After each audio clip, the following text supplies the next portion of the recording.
Okay.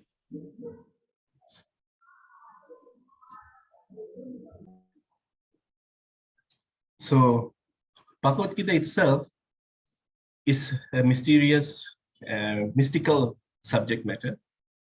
And Bhagavad Gita is generally said, it's secret, Guhyam, Krishna says. But then we can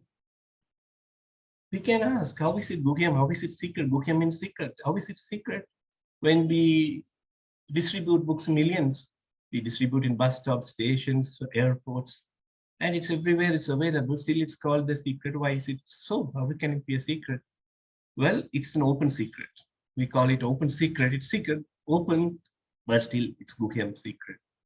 Because Bhagavad Gita cannot be really understood by just purchasing a copy of the Bhagavad Gita or just going through the chapters of Bhagavad Gita.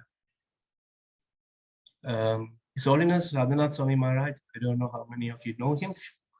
He is one of the senior disciples of Srila Prabhupada.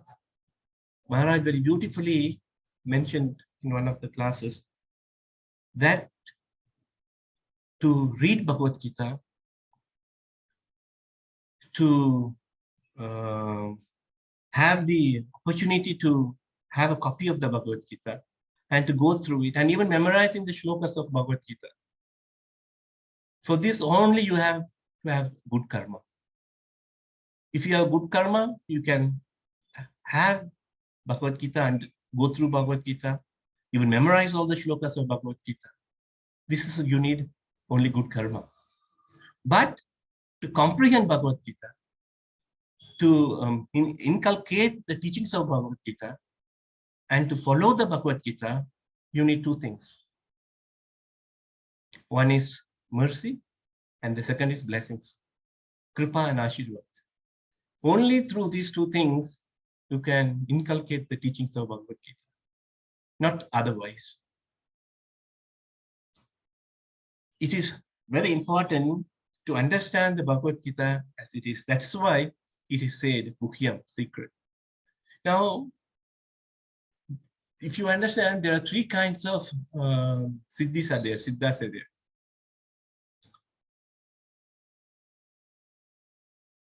We can understand that there are sadhana siddhas, who is through sadhana. We are all kind of sadhana siddhas who can do through sadhana. We practice and we become perfect. And then there are kripa siddhas, so kripa siddhi. And third is nidya siddha, so nidya siddhi. Kripa siddhi is through mercy. We can transcend boundaries just because of mercy. And the third one is nitya siddhas, who are eternally liberated souls. All of three is possible by practicing. Sadhana siddhas can become nitya siddhas, and kripa siddhas can become nidya siddhas. And we actually, devotees, currently we all associate with ISKCON, associate with the devotion Krishna consciousness, devotional service. We all belong to, actually it is because of kripa siddha. The kripa, the mercy that we have got from Srila Prabhupada, coming through Sri Chaitanya Mahaprabhu. Sri Chaitanya Mahaprabhu gave us these blessings, which was never ever given and would not be given in any yuga, so any time comes that the mercy that Chaitanya Mahaprabhu had come down and given. That is why Nama Mahavadanyaya Krishna Prema Pradayati. He said, Nama Mahavadanyaya. He's the unimaginable avatar of this yuga who came to give us this mercy. So this mercy is because we were able to understand Bhagavad Gita, and to some extent we are able to inculcate it. Srila Prabhupada told his disciples, I have given you the qualification, therefore you are able to do it. Because disciples told Prabhupada, we have no qualification whatsoever. How else is it possible that we are able to do it? So Prabhupada said, I gave you the qualification. Same thing, we are all getting the mercy from Srila Prabhupada and through his disciples, the disciplic succession, we are getting this mercy. Now, this 9th chapter, which we are going to summarize in brief, as far as the time allows us.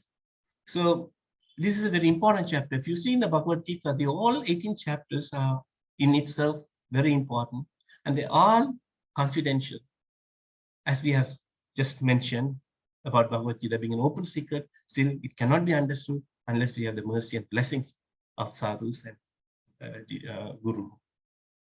So the first chapter, second chapter, third chapter, the beginning chapter, second chapter, and especially second, third, fourth chapters, they speak about the soul, the jiva, and the relationship, the jiva with Paramatma, and what is body, what is soul, what is our relationship, and so forth, karma yoga. And so therefore, which they speak about the soul, which soul, the fact about the soul itself is very important thing. Once Srila Prabhupada was speaking in MIT, Massachusetts Institute of Technology in the US. He was giving a class and he had asked him, what all departments are available in this university? They mentioned all the departments that are available. Then Prabhupada asked, where is the department which speaks about the soul? Then everybody was quiet. Then he said, but the use of this education, if we do not understand who am I and what is my relationship with the Lord? So therefore, the chapters, Krishna is revealing the beginning itself. Who is this, what is the soul and what is its components of, and how can it be freed from the conditioning of this material nature, and how to understand the Lord. So this is called confidential knowledge. Then we come to the 7th, 8th chapters. Then it speaks about devotional service, where Krishna mentions about how to leave the body and what consciousness we have to think of him. Although in the 7th chapter, Krishna reveals a little bit of his opulence, but it's not in detail. Then he goes on saying how we can develop in consciousness that we can go back to him. The primary, the conclusion of Bhagavad Gita, the conclusion of all the scriptures is to understand Krishna and nothing else, and to render undivided and unalloyed devotional service to the Lord and going back to him. Krishna wants us all back to Godhead, where there is complete, service towards the Lord, and there is complete susukam. There is completely ananta there. Krishna does not want us to suffer in this material world. That is not his plan, and he does never want his part and parcels to be in this material world. Therefore, we created this material world because we wanted to be the Lord's. We will come to this 9th chapter and speak about that more in detail. So therefore, Krishna wants us back. Therefore, in all the chapters, Krishna mentions how to devote ourselves to him. And the complete Bhagavad Gita is about only 2 things, as Rupa Goswami mentions. Always remember Krishna and never forget Krishna. So in the 8th and 7th and 8th chapters, it speaks about devotional service. So it's more confidential.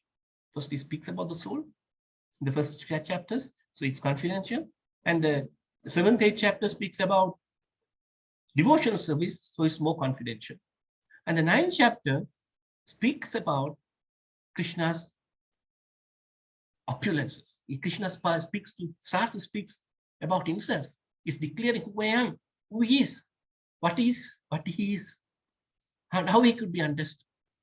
And this is the 10th chapter is a continuation of the 9th chapter, where the opulences goes ahead in 10th chapter. But the 9th chapter is the beginning. So this goes into intricacy of the Krishna's opulence, which is very secret. Therefore, it's the most confidential. Therefore, it is called Rajavidya Rajavidya. It is the Rajavidya. It's the most confidential, and it's the king of all knowledge, and it's the most confidential knowledge. But Krishna very clearly in the 9th chapter, he doesn't just start speaking about himself. He doesn't want to tell about his opulence just like that. Although you must understand, Arjuna is a subject here who is being spoken to. Although he's pure devotee of the Lord, he's an eternal companion of the Lord. The Pandavas are the eternal companions, and they are clear. They have no, they are not subjugated to the material laws of nature, but he selected him as a disciple just through him, to give us this perfect knowledge. Therefore, to make us understand, Krishna is very clear. He takes Bhagavad Gita in a very beautiful way. Although people say Bhagavad Gita is just a beginning, or it's just ABC or beginning of, but Bhagavad Gita is everything. Unless we understand Bhagavad Gita, unless we inculcate the teachings of Bhagavad Gita, We may not understand Bhagavatam, Chaitanya Charitamrita, any Upanishads, nothing. We forget about that. We will not be able to understand. But if we understand Bhagavad Gita as it is, again, I would like to mention as it is, then we can sit in any class of Bhagavatam, any class of Chaitanya Charitamrita, and we will be able to understand what's going on. Unless otherwise, we may not understand what's happening in any of these classes unless I understand Bhagavad Gita. Because unless we understand Bhagavad Gita, I do not understand Krishna. If I do not understand Krishna, I may not understand any other subject matters. So before Krishna starts this 9th chapter, he clearly says, Idam te guhathamam pravakshami anusuya. Very important. He says, Idam te guhathamam pravakshami anusuyave. He says, I am giving you this knowledge. I am telling you this because you are not envious of it. Please let us contemplate. This is an important thing we should understand. So you just going on talking and hearing classes and many things will not much help us. Small things we should understand. First of all, we should understand who are we, what is your constitutional position, and how are we subjected to this material world. How we are conditioned to this material world. Unless I understand to free from this, all these are decorations around our, all these dramatic things which we can do in the name of devotional service, unless I free myself from these anarthas. So here the important thing is Nirmat Sarana. Nirmat Sar. It is the envious quality. Please understand, I may say that I don't have envy. I'm no, at all possible. That is, once one devotee went and told Srila Prabhupada, Prabhupada, I don't have lust. I have no lust, Prabhupada. So Prabhupada looked at him very compassionately and told, I think you should consult a good doctor. Because these anarthas are impossible. It is inside us for millions of life. And envy is one of those things.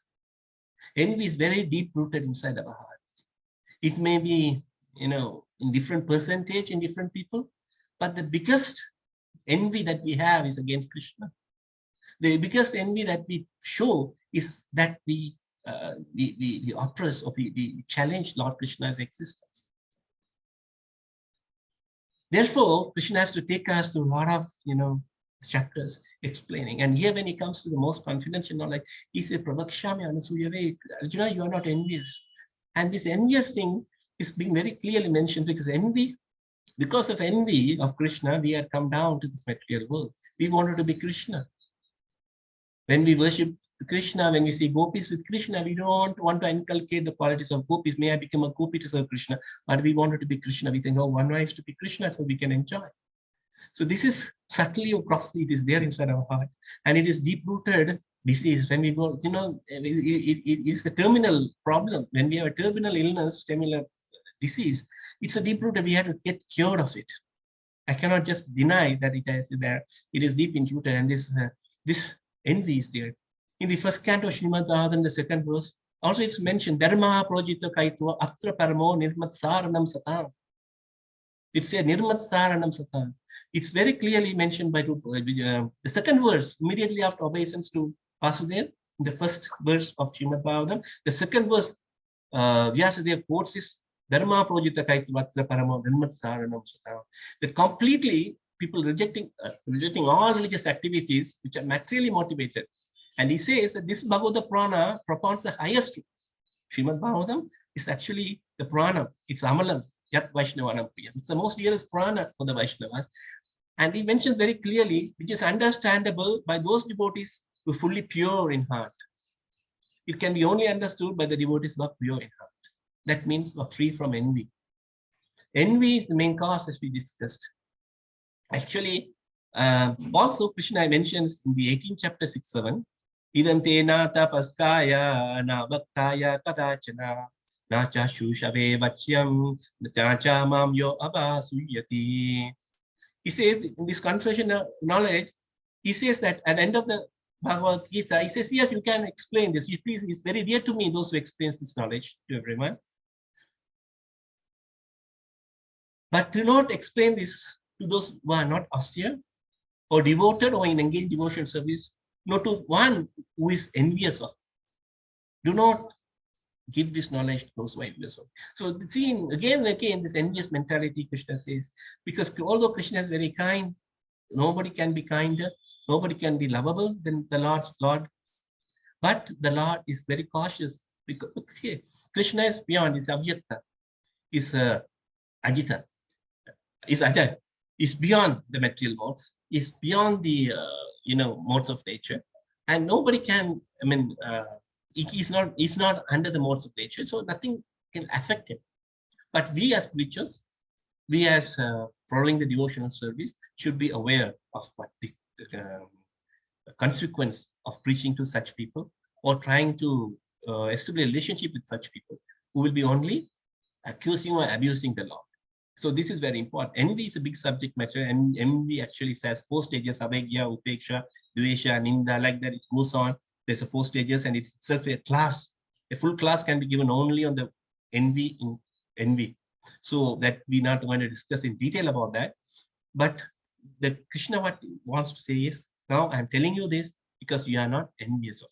So I will speak to you further on this. Then the next verse, Krishna immediately speaks about. He says this is Raja Vidya Raja Guhya. Pavitra Midamuktam.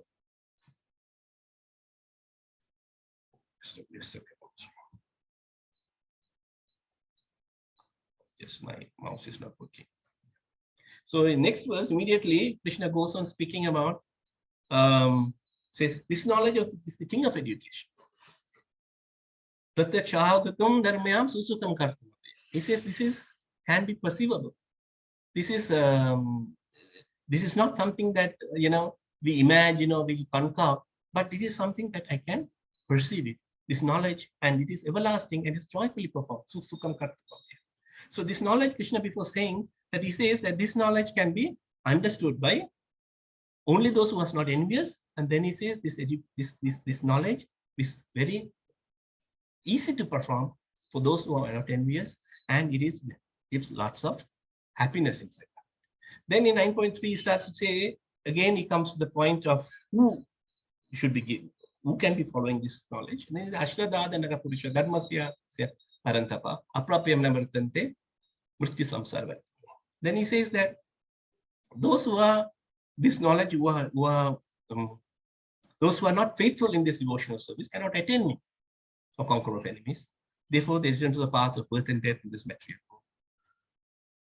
So in this, those who are not faithful are those who are envious of the Lord.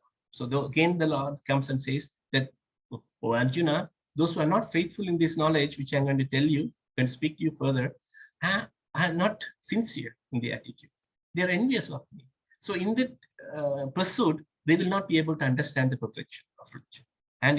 And what will be happening? They will have to come back to the path of birth and death in this material world. And then Krishna, after this, he gives a little prelude of how we have to set our mind before understanding the most confidential knowledge to give our envy up. Now we can ask that how should we give up the envy? Now Krishna is saying, okay, give up envy. Now, how do we give up the envy? For that, Krishna will be speaking. He is giving a prelude. How do we give up the envy? Then Krishna speaks about that in the further verses. We'll come to that, how to give up that. Then Krishna starts to speak about devotional service. And he says that how he's expanded everywhere. He is everything. And he says in the third, fourth, and unmanifested form, the entire universe is pervaded, all beings are in me, but I'm not in them. If you can understand, if you have been in anywhere exposed to a whirlwind or a hurricane, a turbulent hurricane, you will understand. I don't know, I've never been in a situation as such, but if you have been in Orissa or Bengal, where frequent hurricanes comes up, you'll understand what the power of the wind. The wind goes on for 150, 200 kilometers speed, and it really creates havoc, and the wind can create electricity. So this is the power of the wind, and the wind finally, although this is powerful, it rests in the sky. It takes shelter in the sky. So Krishna says this, all these pervading things, all these powerful things, the manifesting, cosmic manifestation, the universes, the everything which is coming from him, everything is created by him, everything is coming from him, but everything finally rests on him. Although he has created everything, although he is the maintainer of everything, still he's not inside that, he's not part of it. You cannot expect Krishna, because it's what the Mayavadis say, that when Krishna becomes many, he becomes particles. He loses his his personality or something like that. But it's not like that. Krishna says, although I am everywhere, but I am not that. I don't lose my thing. I am just everything resting on me. And it is not that I become nothing. So the example is given is like in a jail, in a prison house. There are prisoners, and the superintendent of jail is there, or the king.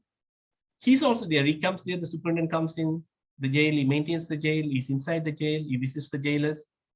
But he's not part of the, although he's part of the jail, but he's not the prisoner, or not subjugated to the prison rules. Anytime he can go in, anything he can come out. Although looking outside, it looks like that he's also in the jail, or this man is also a prisoner. He's also inside. But he's the controller of the prisoners. He's the controller of the jail, and he can walk in, walk out anytime as he wants. So this is the difference between Krishna as we are conditioned, whereas Krishna is unconditional. He is beyond all the modes of nature. And again, he speaks about the creations of the material world. He says how the creation happens, how it is annihilated, and how it is winded up again into him. Of course, it's a big Srimad Bhagavatam. It is very clearly explained the fifth canto of the cosmic creations. Actually, if you understand, we are Anu, Krishna is Vibhu. We are very, very insignificant. First of all, we should understand the envious nature of us. We challenge Krishna, show Krishna, where is Krishna? We all want to be Krishna, right? We all want to be Shura. You see, okay, we can check our envy. It's small example itself, it's enough. We can understand that we wanted to be lords, right? In our position. At home, I want to be the master. My wife and children are my subordinates. I go to my office. Even I am not the director. My office. I have 3 people under me. I am the master of those 3 people. They have to listen to me. Okay. Even Prabhupada says the person who's pulling a rickshaw in Calcutta feels I am the best rickshaw puller. Others are less. So everybody has this false ego, which is a false ego is rooted towards lust, and it comes through envy. So again, so Krishna mentioned here that although he creates all this universe and everything, but he is not subjugated to this anarthas of anarthas. He is beyond all of these things. So we should not bring Krishna into this, because we should understand Krishna cannot have any of these qualities or any of the modes of nature, because his body is not made of material nature. Because we should understand when we speak of lust, Krishna says where the lust is deposited, where it takes shelter. In the Gita, he mentions it is in the senses, it's in the mind, and it's in the intelligence. All these belongs to the cross body, right? Cross body can only have this anarthas can take shelter of. And neither Krishna has even a material body, nor he has a subtle body. He's Sachidananda, he's beyond, his body is completely spiritual. So how can these attributes, how can these deformities belong to Krishna? So Krishna cannot be subjugated to these anarthas at all. So Krishna is beyond everything. Then Krishna says, in text 10, this material nature, which is one of my energies, working under my direction of Samdha 20, producing all moving on things. Maya Dikshina Prakriti, Suyate Sharachara, Etunanena Kauntiya, Jakati Parivartati. So after filling all these things, Krishna is giving a prelude up to 10 of the 10 verses about how he is detached from all these material activities, and he's neutral, and everything is coming from him. Then he stops there. You see, he says, what he says, fools deride me when I descend in this human form. He says, so Krishna says that when I descend in this human form of life, those who are fools, they deride me and consider me as one of them, as a human being, which I am not. So it is very important to understand Krishna's transcendent nature, and they deny this nature. So Krishna immediately stops in the 10th, and he says, fools deride me when I descend in the human form, and they deride me. That's what we spoke before, that how Krishna cannot be in the human form. Although he comes in the human form, he plays as a human being. He acts like us.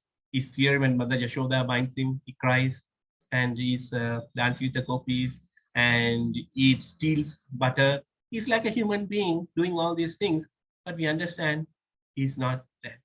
It's very interesting that we understand that we are very difficult to understand Krishna is the Supreme Lord because of a lack of devotion.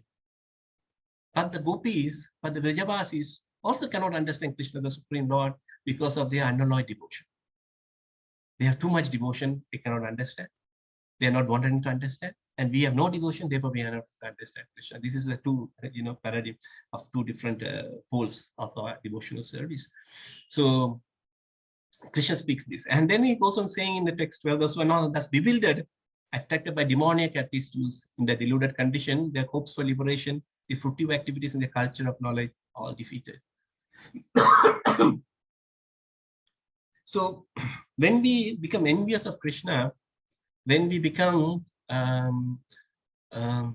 antagonistic towards the process of devotional service, we lose the roots to be connected towards Krishna. Krishna wanted us to be connected to, but unfortunately, because of our own desire to be away from Krishna, we become atheistic.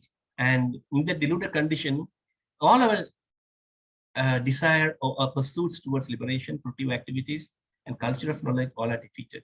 They will be all shallow. We may see people doing yoga. We may see people doing jnana yoga, hatha yoga. All these kinds of yogas are so famous nowadays. People are inclined to do those things, follow such cultures, liberation. People want liberation. They wanted to, liberation means, but actually, Prabhupada says devotional service begins after liberation. Because in our conditional state, we cannot do devotional service, only when we are liberated. So when we understand our Swarup, Satyamapa said, unless we understand we are servants of Krishna, only on that stand of point, we can start devotional service. So that is what our constitutional position to understand is liberation. So unless we call so-called liberation, merging into this, merging into that, this is all temporary, and this is all actually cheating. Actually, the material nature, she cheats us. So actually, if you see the Krishna then again speaks about material nature, because then he comes and further I will explain that. So then Krishna goes on saying, but Krishna says, Suprita, those who are not deluded. First, Krishna speaks the beginning about envy and these things, and Krishna speaks about his opulence, and then he suddenly stops and says, "Oh Krishna, oh Arjuna, those fools, they don't understand me. They think that I'm a human being, and they are bewildered, and all their achievements, activities are defeated." Then he says, "Oh Krishna, oh son of Pruta, Arjuna, are those great souls, who have taken to devotional service, who are under the protection of the divine nature. They are fully engaged in devotion service because they know me as the Supreme Personality of God, original and inexhaustible." Then Krishna is very kind. He wants us all back to him. And he loves us millions of times. You can love your child, or your father can love you, or your mother can love you. We do not know what love is. We do not know. I'm very sorry to say, we do not have to use, we falsely use the word love. We have no love, we have only lust. We just call it love. We don't know, we have no experience what is love is. That what Krishna gives, that which can, sometimes, a glimpse of that we can understand or seek when we chant the holy names of the Lord. Churches and goes, Krishna gives that, that trailer in the beginning of Krishna consciousness, gives us a touch and go out, speaks about the love of Godhead. So Krishna comes back, and again, the whole purpose is he wants us back to him, and he wants us to. So he says here, those who are not deluded, the great souls undermined by nature. Krishna has only one nature. She is only one transcendental nature, that is his divine Haladini Shakti. He is only internal potency of the Lord. It's just like electricity. You have electricity is one, but when you give it to the heater, it becomes warm. When you give it to the air condition, it becomes cool. There is no air conditioned electricity. There is no warmer or heating electricity, right? Electricity is one, but it goes into the heater, it becomes warm, and it goes to the air condition, it becomes cold. So Krishna's divine energy is one. When it comes to the material world, it is called Bhadra. But when it is in the spiritual, she is called Subhadra. So she is the nature. Krishna has one divine nature, but when it comes, it's become Bhadra and Subhadra, and she creates and annihilates and maintains it. And when we come into this divine nature of the Lord, Krishna says this energy of mine is divine, and it is Krishna's energy. It is not easy to overcome it. It is very difficult. But then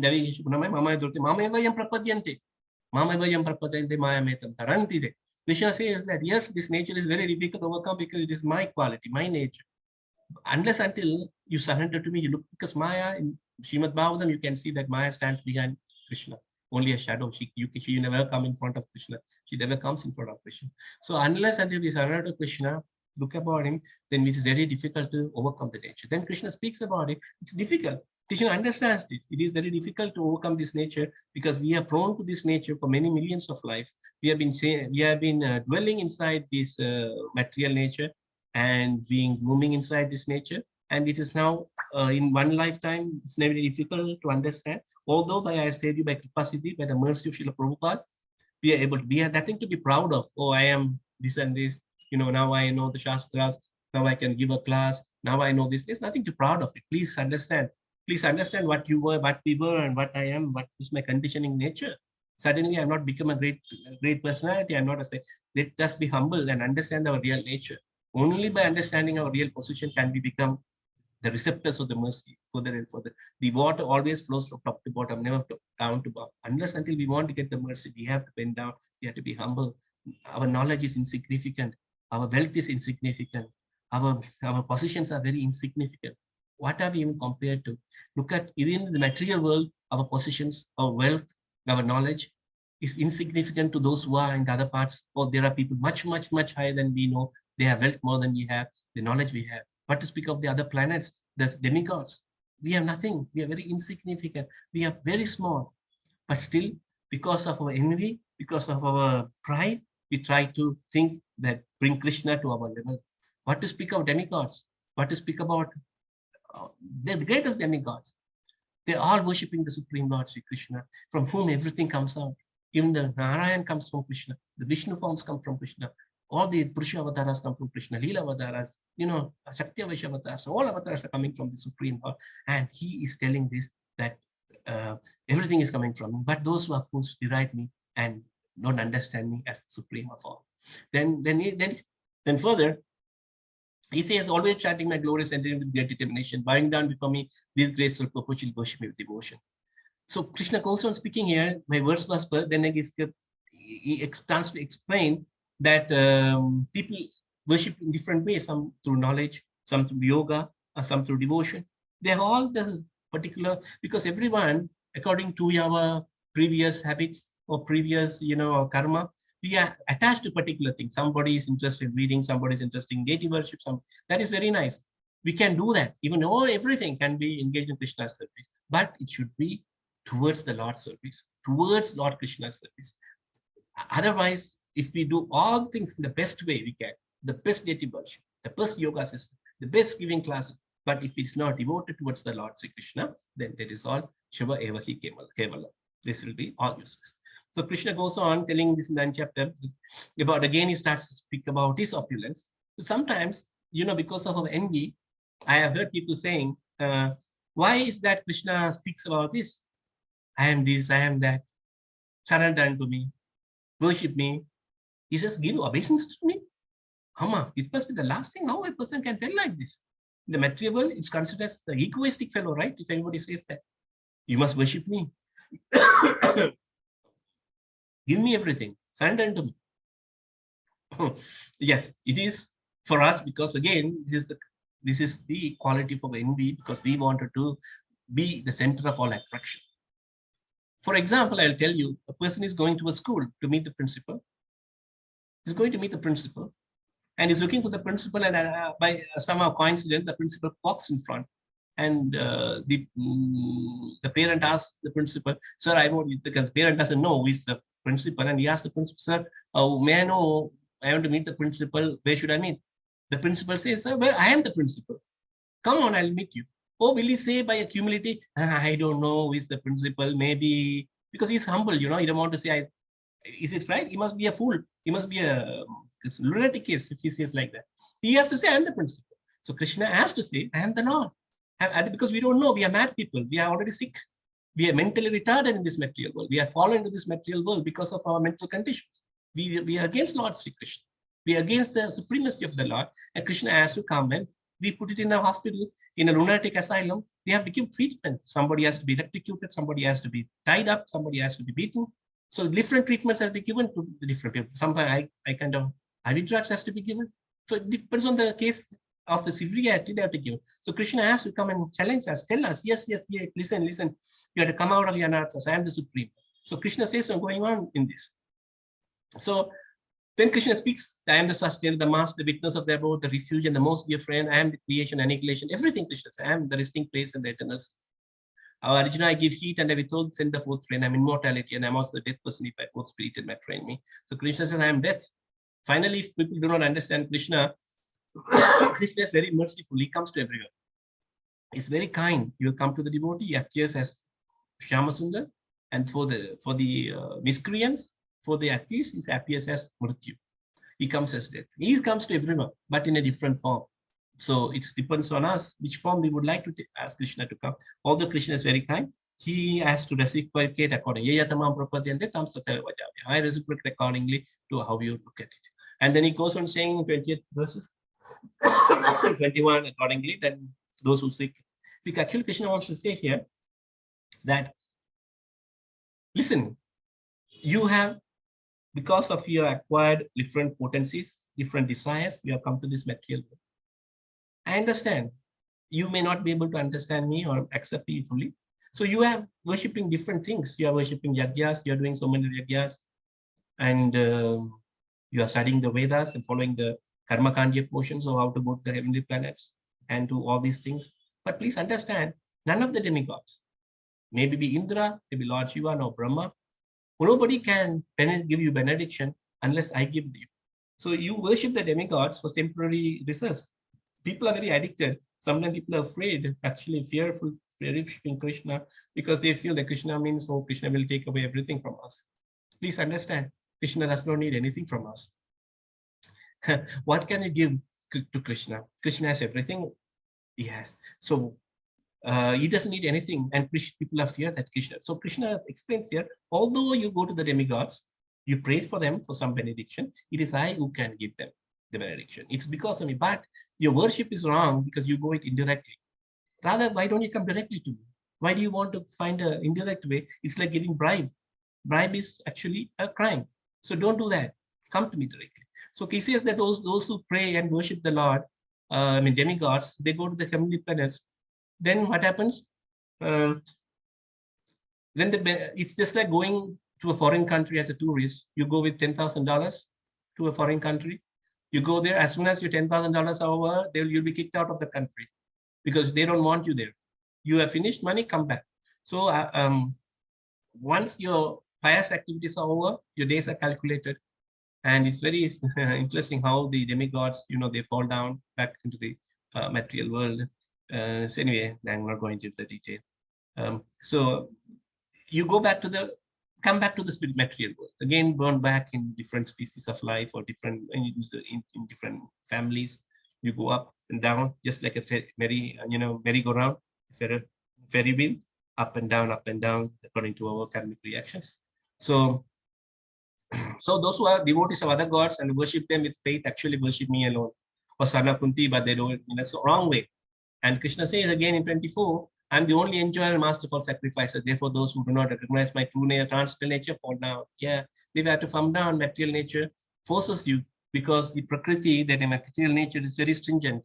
She acts very stringently under the laws of nature, just like a law of the material world, of the courts in the material world. They don't give any pardon. They go by the books. If you are wrong, you are wrong. You're hanged. You're given the reward, or you're sent to jail. Everything is according to the books. So material nature works exactly the same way. She punishes. So Krishna says, if you do not understand me, and if you don't worship the demigods, and you don't want to directly do devotional service, then you will fall back into this material world. Again, you have to come back. Again, you have to go through the Punarapi Maranam, Puranapi Jananam, Purti Samsara Vartimani. Again, you have to go back to this. So Krishna says, then he says, those who worship the demigods will take among the demigods. Those who worship the ancestors go to the ancestors. Those who worship the ghosts and spirits will take among such beings, and those who worship me still will live with me. So it's the nature. You buy a ticket to Germany, you will go to Germany. You cannot buy a ticket to Germany and expect that you'll go to Singapore, right? You have to buy the ticket. You have the process, and you have thought in your life You have practiced a particular system, and accordingly you will reach that. If you wanted to pray, worship demigods, you worship Lord Indra, you go to Indra's planet. They can, but you can't stay there. Indra will not have you there perfectly. Once your ticket is over, he will send you back. And you go to Pitirloka, you will stay there. And if you worship ghosts and spirits, you will be among them, wandering around in this material world. But those who worship me will live with me. And Krishna, if you remember Krishna and worship him in pure devotional service, then we'll go back to him and live eternally with the Lord in his pastimes. Then he says, then we can ask Krishna, you are speaking about pure devotional service. You spoke about devotional service. Now you are speaking about pure devotional service. Now, what do? I don't know. I don't know how to do it. How do I do that? I mean, I've been worshiping the demigods all this time. I've been doing yagyas all this time. I've been reading the scriptures and following the karma kandya portion because I want to be happy in this material world. This is what I was doing all this time. But I have failed. I've tried everything to be happy, but unfortunately, I have been miserably failed in this material world in achievements. So, Krishna, please, now I have come to you. I have surrendered to you. Kindly tell me, how do I start? So Krishna says, Patram Pushpam Phalam Toyam Yome Bhakteya Prayachati. Tadam Bhakti Bhattamashami Prayatatma. Do not worry, my child. You are very dear to me. You don't need to do much. For worshipping demigods, it's not easy. You have to do so many things. There are particular, if you miss a small, subject, you will be punished. They can get angry. Demigods are very short-tempered. They can get. But Krishna says, not nothing like that. You just offer me a leaf, a flower, or fruit, or what, I will accept it. But with bhakti, bhaktaya pranashati. With bhakti, you offer this, that I will accept it. Just small things. We've seen in the history that once in Dwaraka, there was a Dulapara between Rukmani and Krishna. And Rukmani Mata kept Krishna on one side, and the other side, she was putting jewels, then diamonds, and what is opulence of Dwaraka? We can't imagine. It's Vaikuntha. It's Lakshmiji's Rukmani Mata. She bought everything from Dwaraka, and not an inch from Krishna's side moved. Not an inch moved from Krishna's side. He was there, and she was miserable. What is this? Bring, bring, bring. She called the queens, others, bring. Nothing was moving. Then Satyabhama came. She placed a tulasi leaf on the side. Immediately, Krishna's side leveled up. So it's not demean or to sell lesser at Rukmani Mata. Rukmani Mata is Sakshat Lakshmi Mata, and she's nothing less than anything. But it is only to glorify the devotional service. How Krishna says that one piece of tulasi, and Satyabhama is no one other than Srimati Radharani. So she knows what is devotional service in the purest form. So Krishna says that's why Patram Pushpa, when you say Patram, it's tulasi. Tulasi very dear to Krishna. That's why we have to offer tulasi. He'll accept it. That does not mean that we can fool Krishna also. Krishna doesn't see how much you give. Krishna looks at how much you are holding back. So he's the cheat of all cheats. He says also in the Bhagavad 10th chapter that I am the cheat of all cheats. So we should not try to fool Krishna. He knows what's happening in our mind, what's going on. Then Krishna next, actually 27 should have come in 26, 26 should have come in 26. But it is with Ashnas, Itadosiyat, Kat Krishma Tarpanam. Krishna says, whatever you do, everything, give it to me. Give it as an offering unto me. We should understand why is Krishna asking to give it to him. Is it Krishna aware of the food? Is it Krishna aware of the water? No, it is not like that. It's just like a mother is cutting a cake, and on a birthday party, mother is making cake for the child, and the child cuts the first piece and gives it to his mother. The mother's joy, she had made the cake, she had labored the full cake, everything she has done. And can't she make 10 cakes and eat? She's making a small cake, but the child gives the first piece. The mother's joy is overwhelmed. Everything, all the pain and everything goes off. She's so happy.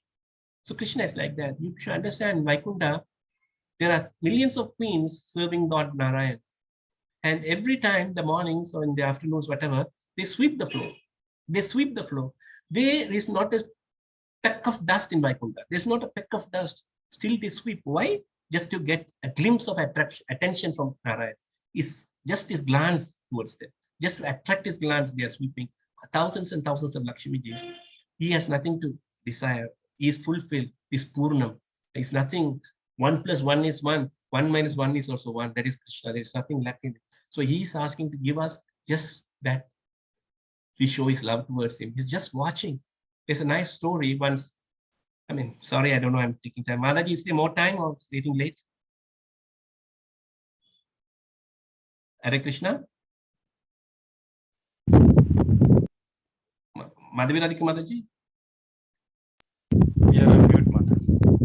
Krishna? Mataji, is there still time, or am I going? Yes, Prabhuji, we can go for 15 minutes more. Okay, okay. Thank you. So there's a nice story. Once there was a pigeon. He was flying, and some hunter shot him, and it fell down. And it was just crawling, and suddenly it took a four-armed form, and the Vaikunta plane came and it left. And it was surprising. This insignificant pigeon left it, and it is said that the pigeon was crawling around a temple, Krishna temple. It was just moving around, and then when he went up, and Krishna was telling, "Oh, where were you all these days? You remember I gave you this chance, you did not look at me. I gave you this chance, you didn't come. I gave you this chance, you didn't come. Finally, I myself personally took it as a chance and took you back." This is how Krishna wants us back. So Krishna wants us back more than we want to go back to him. So Krishna says, whatever you give, whatever offer, whatever you do it as offering. It's a simple thing. Then Krishna further goes on saying, by doing this, what will happen in this way? You will be freed from bondage to work, and it's auspicious and inauspicious. Actually, auspicious is also binding. Inauspicious is also binding. Auspicious will send you to higher planets, will send you to opulent life in this material world. But Prabhupada says there's always even accidents on the royal roads. So we may come back again and again and again. So, and inauspicious works, as we know, what results it has. With your mind fixed on me in this principle of renunciation, you will be liberated and happy. Krishna again says, come to me, come to me. This come to me in many 100 times he is mentioning the Srimad Bhagavad Gita. Then Krishna says, I envy no one, no my partiality anyone. I equal to all, but whoever renders service unto me, devotion, is friend in me, and I myself friend. Then Krishna says, of course, this material world is a difficult place. We can make mistakes. Sometimes it is difficult to come. But then Krishna means, even if one commits the most abominable action, if he is engaged in devotional service, he is to consider saintly because it's properly situated. Krishna says that, okay, in this process, it is difficult. You may consider some mistakes, but doesn't matter. Do not chastise him. Do not set him apart. I can go on telling you lots of examples which happened in Srila Prabhupada's time, Bhaktisiddhanta Maharaja's time, but there's no much time. So, when a person even comments about action, please consider him saintly. Krishna says, but he cannot take it as an excuse and keep committing it again and again. That will be detrimental. That is not good. Then he says, Shipram Bhavati Dharmatma, Shashwam Chanti Chati, Arjuna Pratijani. Then he says he becomes quickly righteous because he understands, oh my God, he repents for his mistake. And by doing that, he will stop committing mistakes and he will attain lasting peace. Then he says, Arjuna Pratijani ki name bhakta. Why did he say Krishna? He didn't pranay. Why is he saying Arjuna Pratijani? Because sometimes Krishna can violate his own promise. He promised in Bharat war that he will not, Mahabharata, he will not take a weapon. But when he saw Arjuna is being attacked by Bhishmadev, he jumped, he said, get lost, held with my promise. And he took the wheel of chariot and went to kill Bhishmadev. That is the kindness of Lord Krishna. He cared a damn about his promise. He said, doesn't matter, yeah, it hasn't happened. Let me, my devotee, I will protect my devotee. So he says, when Arjuna says, when his devotee says, he will see, excuse me, he will see that his promise is kept. And then he goes on saying that it doesn't matter whoever it is, whether it's a lower birth, higher birth, all these Varnashrama is secondary. And whoever takes shelter in me, I reciprocate, and they'll come to me. Then he says, if that is so for some normal person, what is it? How much righteous is so of the righteous Brahmanas, the devotees, and the saintly kings? Therefore, having come to this temporary miserable world, engage in loving service unto me. Krishna is almost like begging us, again and again requesting us, come to this mess. We have come to this miserable world. Miserable world, miserable world, miserable world. But we wanted to find something, squeeze out. I always tell this example. When we have all experienced drinking cane juice, right? You know how the man puts the cane. Sometimes I see I feel like telling, stop it, enough now. He puts it, and still it's powders down. He puts it, and we take the powder and we squeeze it. Do we get anything?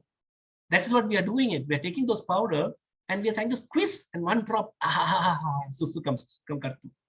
It is not susukam. That is really drained out. It's really, So Krishna again and says, no, this is miserable world because I created this world. I know what it is. I'm the engineer of this world. So do not. Then how? How you can do that?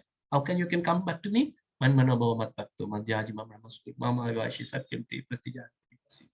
This is the only verse, word to word, Krishna repeats it twice in the whole Bhagavad Gita. There's not a single verse that comes twice with a small change, but exact words repeats twice. That means he's stressing here, engage your mind, always in thinking of me, become my devotee, offer obeisance to me and worship me. Being completely absorbed in me, actually you will come to me. Just simple progress. Rupa Goswami said only 2 rules. Always remember Krishna and never forget Krishna. What does it mean? Always remember Krishna means not to forget only. Look at the stress he's giving. Always remember Krishna, never forget Krishna. The importance is never to forget and remember. This is more important. So by this, by engaging, give obeisance. How much is it difficult to give obeisances? To worship the Lord? Simple process. If we engage in this devotional service, then it is Susukam Kartama Vaya. It is so nice, so happily, and we can go back one day. The life is very short, my dear devotees. The life will finish. This 100 years is just peck. You know what is our lifespan in front of Brahma's lifespan? Can anyone understand how much is our lifespan comparing to one day of Brahma? 312 trillion years or something. Yeah, how much ratio? 1 by 300. It's 0.001 second. Yeah, okay. 0.001 second. According to arithmetic, it's 0, right? 0.001. This is our span, speck of span. It's nothing. We finish and go. So by this time, why do you want to waste our time? Prabhupada said, all these lives we are given to your material nature. At least please give this life for Krishna. Prabhupada begged, give this life for Krishna. And we are not, giving the life to Krishna doesn't mean we have to do so much austerities, we go to mountains, or we have to fast. We do some tomorrow Ekadashi. What we do, Ekadashi is a feast in ISKCON.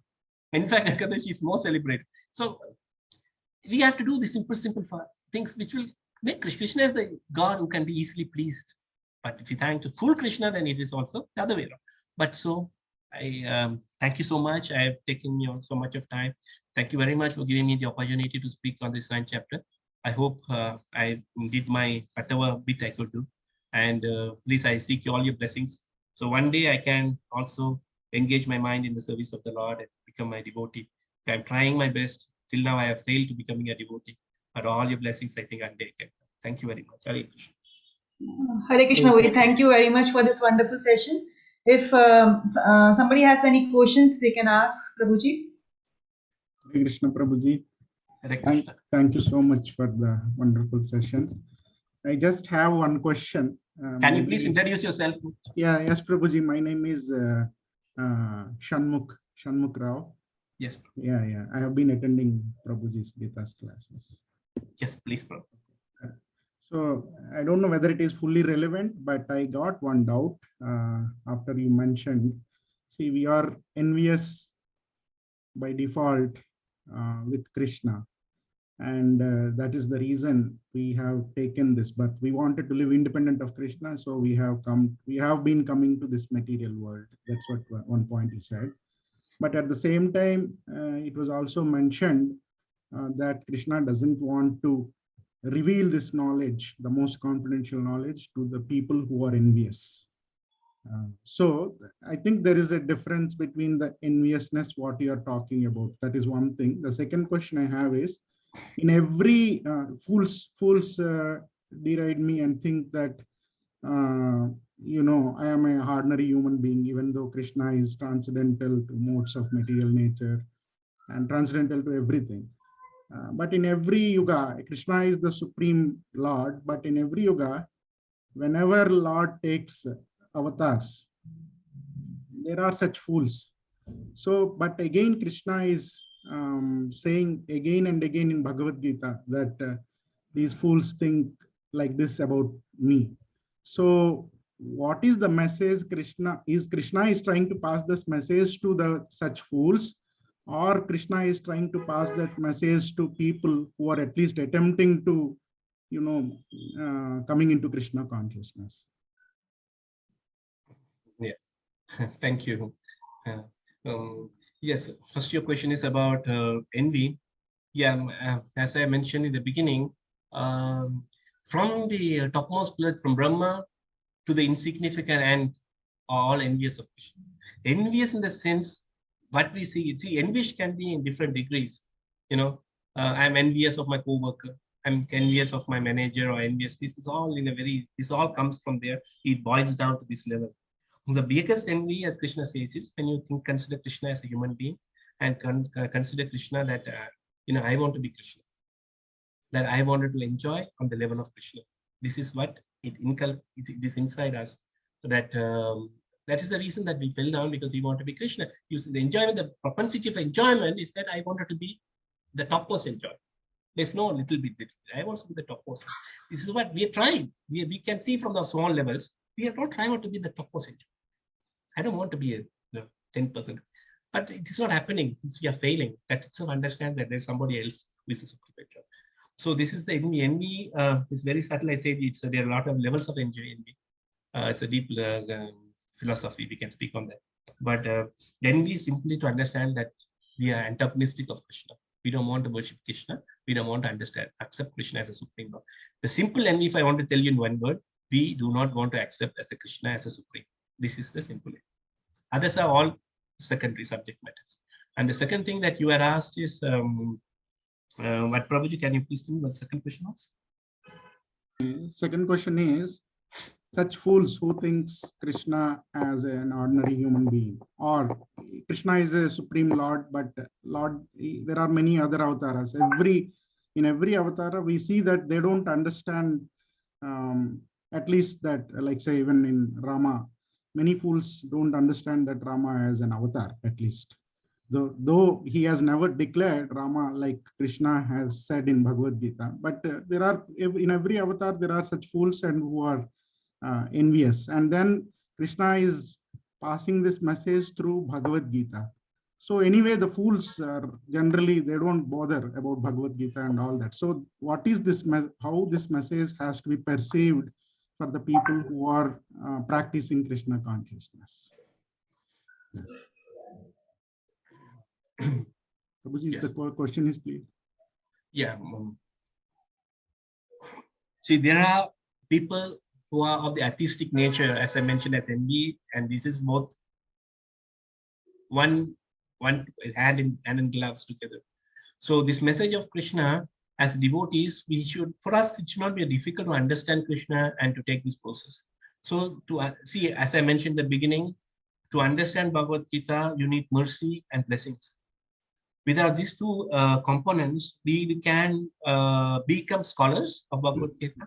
We can give good classes of Bhagavad Gita, but then that is just because of our karma, because we have been practicing, going to the fire, coming up, down. So it's nothing bad. It's good. It's good fortune.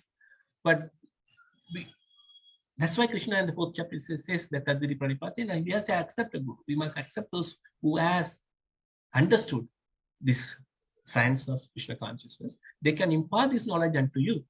So this is the Krishna consciousness is very simple. Prabhupada said it's simple for the simple. We complicate the process because we have a complicated nature. We become crooked. Actually, our minds are very crooked. We are crooked people by nature because we wanted to exploit. We have come to the next material nature to exploit the material nature. Material nature includes our people, colleagues, people, friends, family, everything. So this crooked nature does not let us. So we must come out of this, simply accept Krishna consciousness and follow these procedures, the 4 principles: listening, hearing, serving Vaishnavas. Be simple, be humble. It will be revealed in due course of time. Do not complicate it, do not think too much. Bhaktam Pushpa Krishna is making it very simple, and Chaitanya Mahaprabhu made it more and more simple. So just one thing is when Krishna says Sarvodharmam Parityaja Mamekam Shanam Praja, he says surrender to me. There are 2 things Krishna said. When Krishna was tied to Dharma, this Damodar Leela, there were 2 fingers short. One is endeavor, and the other one is mercy, or the mercy of the Lord.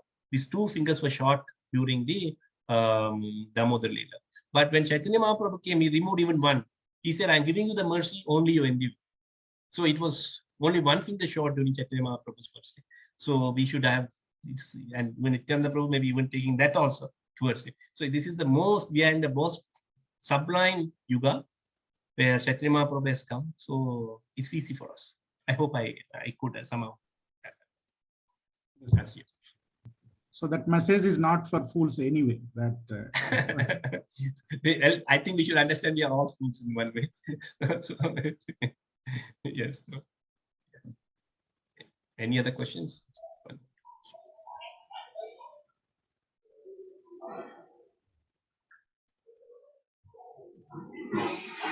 Okay, Prabhuji, there are no more questions, so we will end this session. Thanks a lot, Prabhuji. Thank you very To much. give your time. You were not well, then also you just conducted this session. Thank you very much. Srila Prabhupada ki jai. Jai. Hare Krishna. Hare Krishna. Hare Krishna, everyone. Hare Hare Krishna. Hare Krishna. Hare Krishna. Hare Krishna.